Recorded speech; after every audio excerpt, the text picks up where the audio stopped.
라는 제목으로 함께 하나님의 말씀을 나누기를 원합니다. 그 진화론의 이론 중에 보면은 환경결정론이라는 이론이 있습니다. 이 환경결정론은 무엇인가 하니 모든 생물은 환경에 영향을 받고 또한 그 환경에 종속된다. 즉 추운 환경에 살고 있는 생물은 더운 지방에 가서 살 수가 없고 또 더운 지방에서 살 수 있는 생물은 추운 지방에 가서 살 수가 없다라는 것이 바로 환경결정론이라는 겁니다. 그래서 모든 생물은 자기에게 속해 있는 환경에 순응하면서 그것에 종속돼서 살아가고 그것을 통해 환경을 통해 어떤 생물이든지 그 삶이 결정된다라는 이론이 바로 환경결정론이죠. 근데 실제로 동물들이나 식물을 보면은 그 환경결정론이 맞는 것 같습니다. 정말 말 그대로 추운 지방에 살고 있는 식물들이 열대지방에서 살 수 없고 또한 열대지방에서 살고 있는 식물들이 추운 지방에서 살 수 없는 것은 당연한 건 아닙니까? 그런데 이 환경결정론이 맞는 것처럼 보이지만 예외가 있습니다. 그 예외가 뭐냐면 바로 인간, 사람에 관한 것이죠. 이 사람은 절대 환경에 종속되지 않는다는 겁니다. 얼핏 보면은 사람도 환경에 순응하고 또한 사람도 환경에 적응하면서 살고 있는 것 같지만 가만히 보면은 인간은 자기가 속해 있는 환경을 극복하고 그것을 이겨나가면서 사는 경우가 굉장히 많다는 것이죠. 예를 들어서 더운 지방에서 햇볕이 너무 뜨거우면은 지붕이라는 것을 만들어서 햇볕을 가리고 그 밑에서 햇볕을 피하는 그러한 지혜를 보입니다. 또한 추운 지방에 살 때는 난로라는 것을 만들어서 불을 떼고 거기서 추위를 이겨나가는 그러한 지혜가 있죠. 또한 산이 앞을 가로막고 있어서 길이 막히면은 그 산을 뚫어서 터널을 만들어내고 또한 강이 그 앞을 가로막고 있으면은 다리라는 것을 세워서 그 강을 건너가는 그러한 길을 만드는 것이 바로 인간이 아니겠습니까?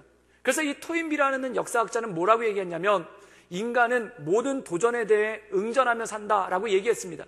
그게 뭐냐면 우리의 환경이라는 것이 추위라는 것을 통해 또한 여러 가지 높은 산을 통해 우리 앞을 가로막고 있는 강물을 통해 우리의 삶을 가로막는 그러한 도전들이 있다는 겁니다. 그런데 그 도전에 굴복하는 것이 아니라 그 도전에 응전해 나가면서 그 도전을 이겨나가는 것이 바로 인류의 역사라는 것이죠. 그렇다면 사랑하는 여러분, 사람이 이렇게 도전하고 또한 자신의 환경을 이겨나갈 수 있는 힘과 능력은 어디에서 오겠습니까? 물론 여러 가지 이론들이 있고 이유가 있지만 성경에 그것이 너무나 분명하게 나와 있는 것을 볼 수가 있다는 것입니다. 창세기 1장 28절에 보면은 이렇게 말씀하고 있습니다. 하나님께서 남자와 여자, 즉 사람을 창조하신 다음에 이렇게 말씀하시죠. 하나님이 그들에게 복을 주시며 하나님이 그들에게 이르시되, 하나님이 남자와 여자에게 사람에게 복을 주셨다는 겁니다. 그럼 하나님께서 주신 복이 무엇인가? 생육하고 번성하여 땅에 충만하라. 생육하고 번성하라는 것입니다. 환경이 어렵고 환경이 극단적일지라도 또한 환경이 열악할지라도 그것에 무릎 꿇는 것이 아니라 생육하고 번성하라는 것입니다. 그리고 땅에 충만하라는 것입니다. 그렇다면 우리의 환경을 이겨나갈 수 있는 능력이 무엇인가? 그것에 대해서 이렇게 말씀하시는데 땅을 정복하라. 그리고 바다의 물고기와 하늘의 새와 땅에 움직이는 모든 생물을 다스리라는 것입니다. 즉 모든 생물을 다스리고 땅을 정복함을 통해 우리 안에 추위가 있고 더위가 있고 또한 여러 가지 고난이 있고 어려움이 있지만 그것을 이겨나갈 수 있는 힘을 주신 것, 그것이 바로 하나님께서 인간에게 주신 복이고 인간에게 주신 능력이라는 것입니다. 사랑하는 여러분, 그러므로 하나님께서 우리에게 주신 능력이 있는데 그것은 뭐냐면 어떤 열악한 환경이라 할지라도 또한 어떤 어려운 삶이라 할지라도 그것을 이겨내며 극복할 수 있는 힘과 능력을 우리에게 주셨다는 것입니다. 때때로 현대사회를 살다 보면은 많은 젊은이들이 또한 많은 분들이 이 환경 결정론에 갇혀있는 경우가 참 많습니다. 그래서 특별히 젊은이들 같은 경우에는 말 그대로 우리 집안이 흙수저이기 때문에, 즉 우리 집안이 변변치 않아서 내가 딛고 나갈 수 있는 환경이 없다. 그래서 그 환경 결정론에 갇혀서 희망을 잃어버리는, 소망을 잃어버리는 그런 젊은이들도 있고, 또한 어떤 분들 같은 경우에는 내가 너무 나이가 많아서 또는 내가 너무 육신이 연약해서 또한 내가 가지고 있는 경험의 부족 때문에 또한 내가 가지고 있는 여러 가지 질병 때문에 갇혀버린다라는 그러한 환경 결정론에 살고 있는 사람이 참 많다라는 것입니다. 근데 주님께서 뭐라고 말씀하시냐면 네가 겪고 있는 환경을 이겨나가라는 것입니다. 너를 감싸고 있는, 너를 포위하고 있는 그 모든 어려움들을 이기라는 것입니다. 왜 그런가? 하나님께서 우리에게 복을 주시고 생육하고 번성할 수 있는 능력을 주셨다는 겁니다. 바로 땅을 정복함을 통해 모든 생물을 다스림을 통해 즉 우리를 감싸고 있는 모든 환경들을 이겨나가고 그것을 정복하고 다스림을 통해 극복할 수 있는 능력을 우리의 삶 가운데 주셨다는 것이죠. 오늘 말씀 가운데 보면 요셉이라는 사람이 등장합니다.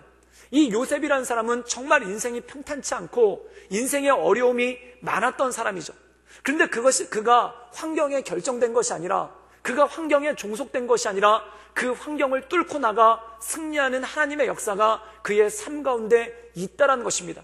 오늘 말씀을 통해 우리의 삶 가운데 어려운 삶이 있더라도, 또한 우리 삶에 우리를 억압하는 환경이 있더라도 그것을 극복하고 이겨나가는 온전한 능력이 있는 우리 모든 성도님들 되시기를 주님의 이름으로 축원합니다. 우리 함께 창세기 39장 1절의 말씀을 자막을 통해서 함께 읽도록 하겠습니다. 우리 다 같이 읽겠습니다.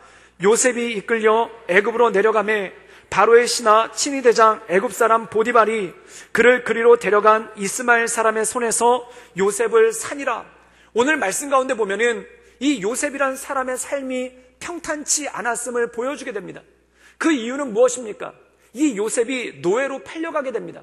그런데 누구 손에 노예로 팔려가게 되냐면 자기를 지켜줘야 될, 자기를 보호해줘야 될 가족들 손에 의해서 노예로 팔려가게 된다는 겁니다. 그럼 집안이 가난하기 때문에 이 요셉을 팔아서 연명할 수밖에 없는 그러한 환경이 있어서 팔았는가? 그게 아니라는 겁니다.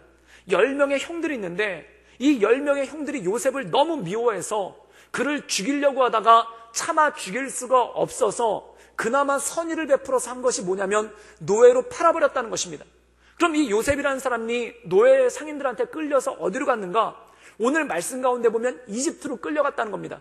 그리고 이집트로 끌려갔는데 거기서 그 당시 장군이었던 이 이집트 왕 바로의 친위대장이었던 그 보디발이라는 사람의 집으로 팔려가는 장면이 오늘 말씀 가운데 나온다는 것입니다. 사랑하는 여러분, 이 요셉이라는 사람이 인생이 나락으로 떨어진 겁니다. 어제까지 자유인이었지만, 어제까지 집안에서 편안한 삶을 살았지만 어느 한순간에 자기 형들에 의해서 팔리고 나락으로 떨어져서 노예가 되는 그러한 인생이 왔죠. 사랑하는 여러분, 사람이 평탄하게 살다가 갑자기 나락에 떨어졌을 때, 또한 사람이 건강하게 살다가 갑자기 병이 들었을 때, 또한 부유하게 살다가 갑자기 집안이 망해버렸을 때, 또한 어떤 사람들과 사랑하며 살다가 갑자기 배신당했을 때 그 마음이 힘들고 얼마나 고통스럽겠습니까?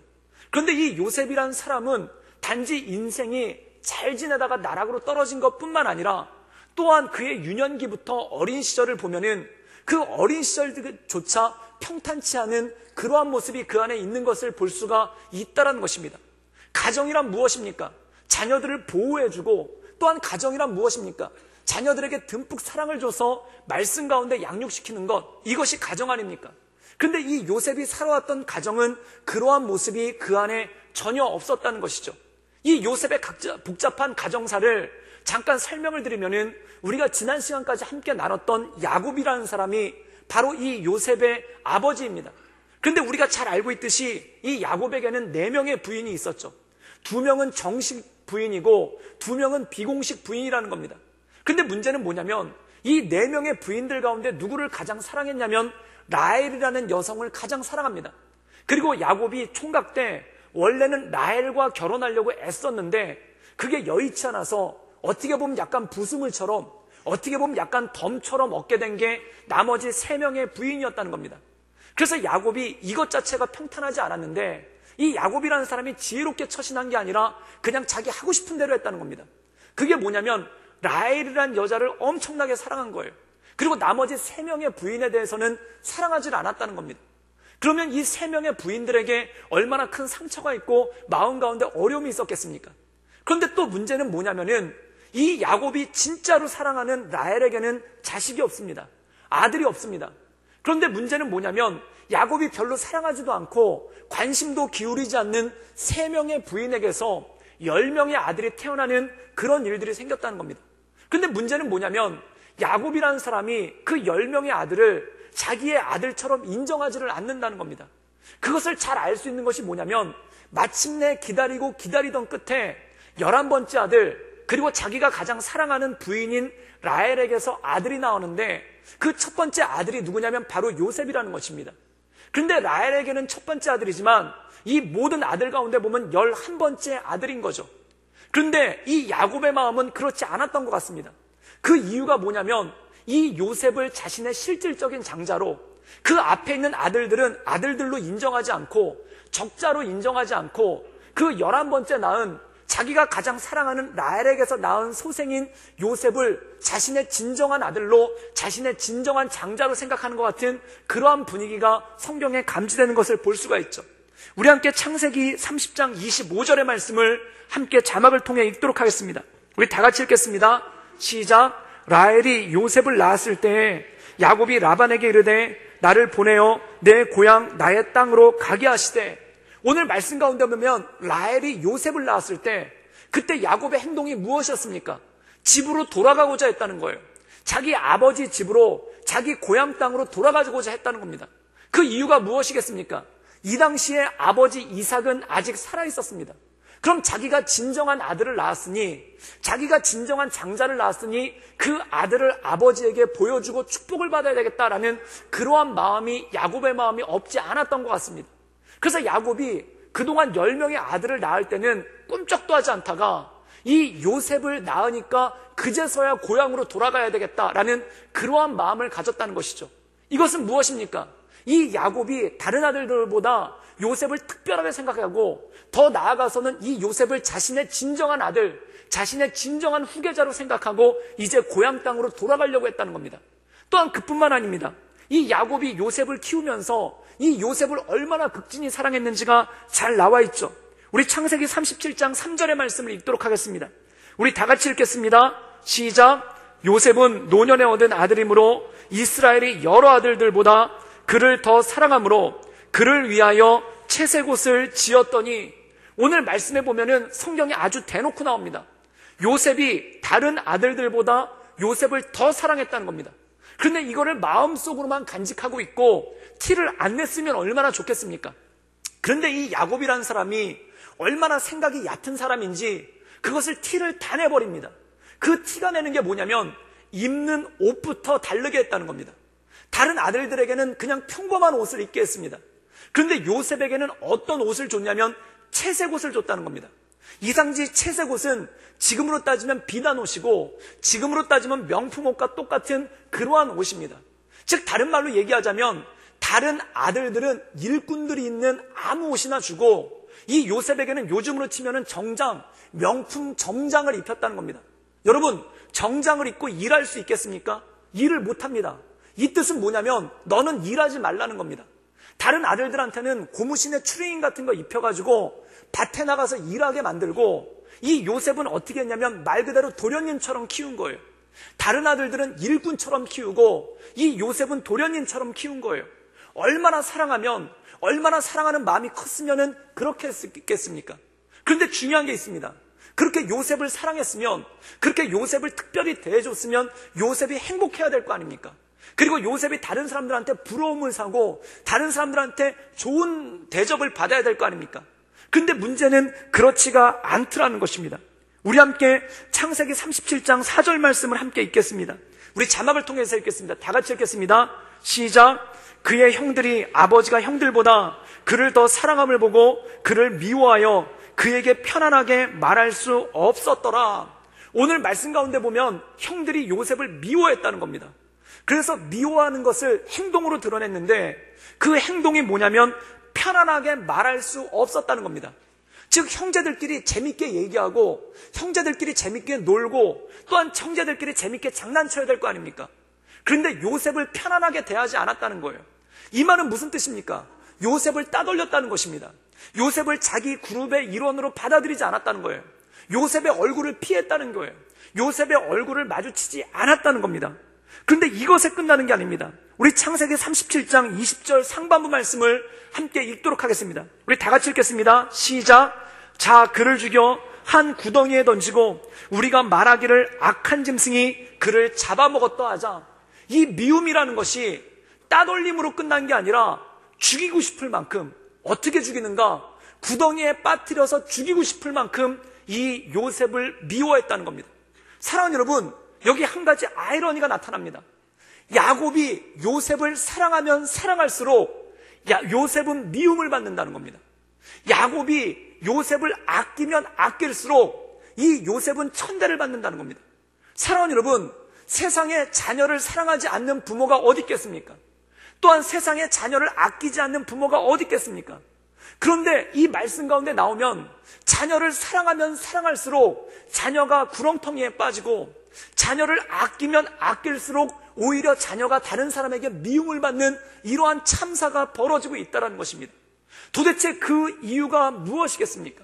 이 형제들이 마음 가운데 요셉을 죽이고 싶은 미운 마음이 들었는데 그동안 기회가 없었습니다. 근데 그들에게 기회가 닥치게 되죠. 그게 뭐냐면 외진 곳에 가서 양떼를 치고 있었는데 요셉이 형들이 어떻게 지내나 보러 왔다는 겁니다. 즉 아버지의 집을 떠나서 광야로 나왔다는 겁니다. 광야로 나온 이 요셉을 보니까 이들이 어떻게 결심을 하냐면 창세기 37장 23절에 보면은 이런 말씀이 나옵니다. 요셉이 형들에게 이르매 그의 형들이 요셉의 옷 그가 입은 채 새 옷을 벗기고 24절엔 이런 말씀이 나옵니다. 그를 잡아 구덩이에 던지니 구덩이에는 빈 것이라 그 속에 물이 없었더라. 아버지가 그렇게 자랑스럽게 입혀줬던, 아버지가 사랑을 듬뿍 담아서 입혀줬던 그 채색 옷이 형들에 의해서 찢기고 벗겨지는 그러한 일들이 생겼다는 겁니다. 그리고 구덩이에 빠지게 되죠. 그리고 이 형제들이 어떻게 하냐면 28절에 이런 말씀이 나옵니다. 28절에 그때 미디안 사람 상인들이 지나가고 있는지라 형들이 요셉을 구덩이에서 끌어올리고 은 20에 그를 이스마엘 사람에게 팔매 그 상인들이 요셉을 데리고 애굽으로 갔더라. 사랑하는 여러분, 처음에는 죽이려고 구덩이에 빠뜨렸습니다. 근데 구덩이에 빠뜨리고 나니까 차마 혈육인데 죽일 수가 없는 거예요. 그렇다고 집에 데려갈 수도 없는 겁니다. 그러니까 어떻게 하냐면은 은 20의 노예 상인들에게 팔아버립니다. 이들이 돈이 필요해서 팔았겠습니까? 이들이 물질이 중요해서 팔았겠습니까? 그게 아니라는 거예요. 이 형제들의 마음 가운데 소원은 뭐냐면 요셉 얼굴 안 보고 살았으면 좋겠다. 요셉이랑 같은 지붕 아래서 살지 않았으면 좋겠다. 요셉이랑 마주치지 않았으면 좋겠다라는 그 생각이 형제들 마음 가운데 가득했다는 겁니다. 사랑하는 여러분, 그럼 중요한 것이 있습니다. 아버지 야곱이 그렇게 사랑하는데 왜 요셉은 미움받고 살까요? 세상의 모든 부모가 생각하는 것이 이거 아닙니까? 내 자녀가 다른 사람에게 사랑받기 원하고, 내 자녀가 다른 사람에게 인정받기 원하고, 내 자녀가 다른 사람에게 존귀함을 받기를 원하는 것이, 그것이 바로 모든 부모의 마음 아닙니까? 그런데 야곱이 이 요셉에게 채색 옷을 입혀줄 때는 그가 남들보다 더 돋보이기를 바라고, 그가 남들보다 더 귀하게 자라기를 바라고, 그가 남들에게 더 소중한 대접을 받기를 원하는데 왜 요셉은 구렁텅이에 빠뜨려서 노예로 팔려가는 이러한 참사가 벌어졌겠습니까?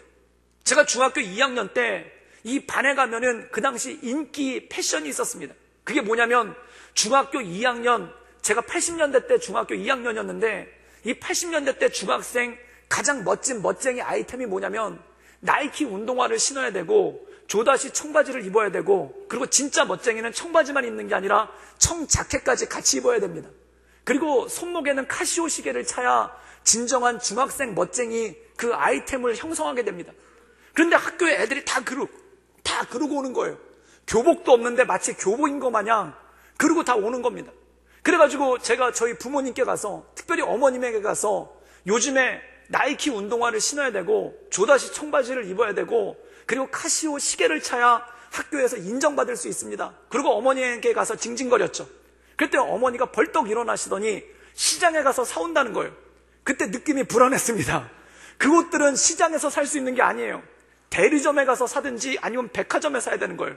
그런데 어머니가 시장을 가시겠다는 겁니다. 장바구니를 들고 시장에 가시는 거예요. 그런데 슬픈 예감은 틀린 적이 없지 않습니까?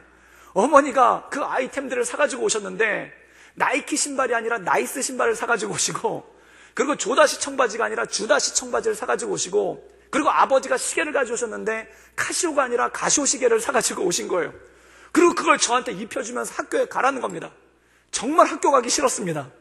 그리고 그렇게 입고 학교를 갔더니 꼭 그 브랜드에 민감한 애들이 있지 않습니까? 그 애들이 보면서 놀리는 거예요.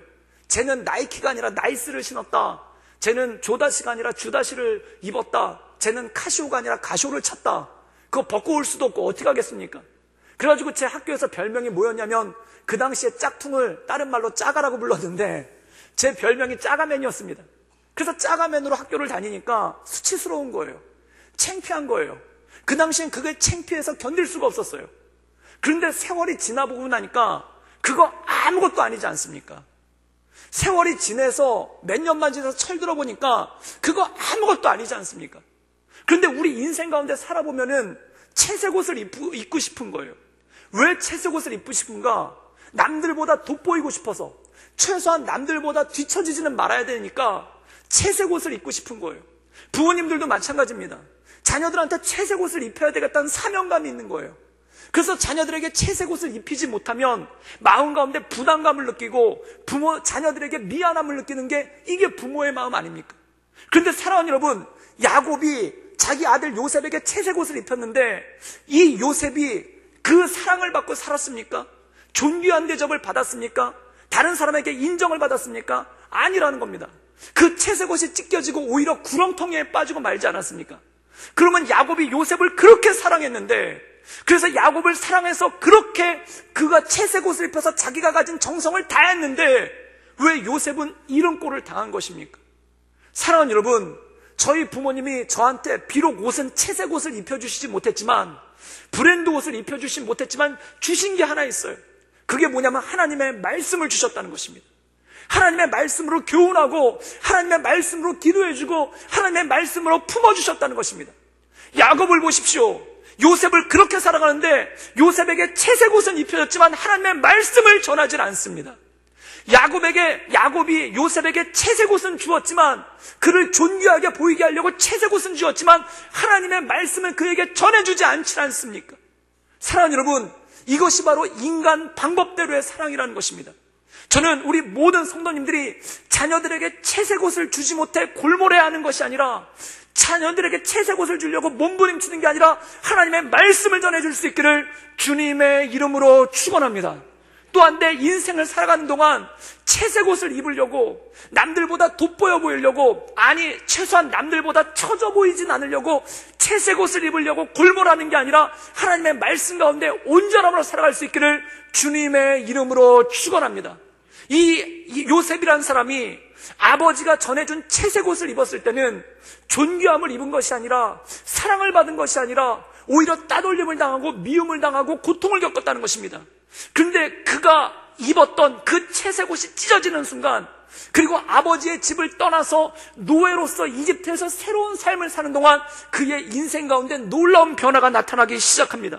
우리 함께 창세기 39장 6절의 말씀을 우리 자막을 통해서 함께 읽도록 하겠습니다. 우리 다 같이 읽겠습니다. 시작. 주인이 그의 소유를 다 요셉의 손에 위탁하고 자기가 먹는 음식 외에는 간섭하지 아니하였더라. 요셉은 용모가 빼어나고 아름다웠더라. 오늘 말씀 가운데 보면은 주인이 요셉을 신뢰합니다.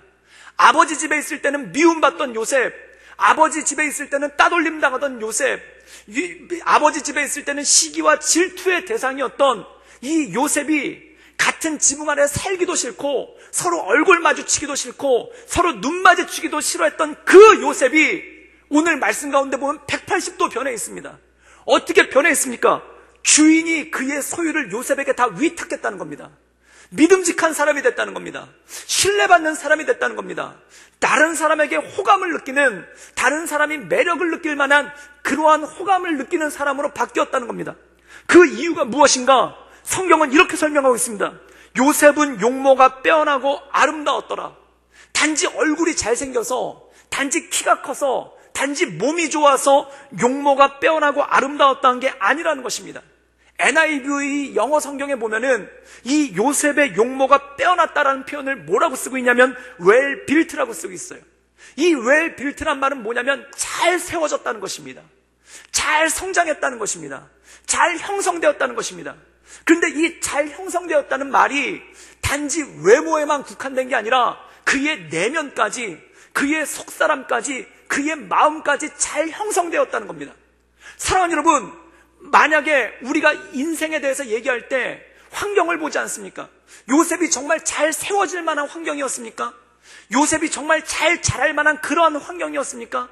요셉이 건강한 속사람을 가지고 살아갈 만한 그러한 환경이었습니까? 그게 아닌 거잖아요. 성경에 보면은 이 요셉이 어린 시절에 유아기 때 어머니가 일찍 돌아가시고, 그리고 계모들 틈에서 크고, 그리고 그의 청소년기에 10명의 형들로부터 따돌림을 당하고, 그리고 얼마나 미워했는지 그를 구덩이에 빠뜨려서 죽이려고 하다가 노예로 팔아버리지 않습니까? 이것만 해도 얼마나 큰 고통이고 얼마나 큰 상처겠습니까? 이것이 마음 가운데 얼마나 큰 고통으로 남아있고 깜짝깜짝 놀랄 만한 일 아니겠습니까? 그런데 그걸로 끝난 게 아니라 노예로 팔려갔다는 거예요. 노예로 팔려가서 그걸로 끝난 게 아니라 거기서 억울한 일을 당해서 감옥까지 가게 된다는 겁니다. 사랑하는 여러분, 이런 환경에서, 이런 어려운 환경에서 어떻게 사람이 잘 자랄 수 있습니까? 이런 극심하게 어려운 환경 가운데 전혀 사랑받지도 못하고 미움과 질투와 괄시와 천대를 받던 사람이 어떻게 잘 자랄 수 있습니까? 그런데 성경은 그가 잘 자랐다고 얘기하는 거예요. 그가 잘 컸다고 얘기하는 거예요. 그럼 요셉이 자기의 환경을 극복하고 자기의 환경을 이겨내고 잘 클 수 있었던 비밀이 어디에 있었겠습니까? 우리 함께 창세기 39장 2절 말씀을 읽겠습니다. 우리 자막을 통해 읽겠습니다. 다 같이 읽겠습니다. 시작. 여호와께서 요셉과 함께 하심으로 그가 형통한 자가 되어 그의 주인 애굽 사람 집에 있으니, 여기 비밀이 있는 거예요. 여호와가 요셉과 함께 하심으로. 사랑하는 여러분, 하나님과 동행하는 것이, 하나님과 더불어 동행하는 것이 우리 인생의 형통의 비결인 줄 믿습니다. 그가 잘 자라갈 수 있었던 이유가 무엇인가? 하나님과 동행했다는 겁니다. 그럼 중요한 게 여기 있습니다. 하나님과 동행한다는 것은 무엇입니까? 시편 1편 1절과 2절은 이렇게 말하고 있는 거예요. 복 있는 사람은 악인의 꾀를 쫓지 아니하며 죄인의 길에 서지 아니하며 오만한 자의 자리에 앉지 아니하고 오직 여호와의 율법을 즐거워하여 그 율법을 주야로 묵상하는도다. 저는 시냇가에 심은 나무가 시절을 쫓아 과실을 맺으며 그 잎사귀가 마르지 아니한 같으니 그 행사가 다 형통하리로다. 형통의 길이 어디에 나옵니까?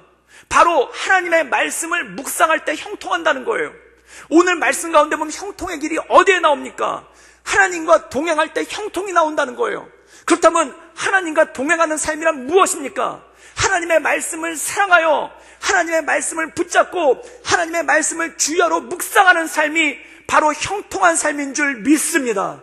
그게 바로 복이라는 거예요. 그것이 바로 우리로 하여금 환경을 이기게 하는 힘, 우리로 하여금 우리의 모든 삶의 어려움들을 극복하게 하는 일, 우리의 삶의 어둠을 이겨나가는 힘이 아니겠습니까? 그래서 시편 119편 105절은 이렇게 말씀하고 있습니다. 주의 말씀은 내 발의 등이요 내 길의 빛이니이다.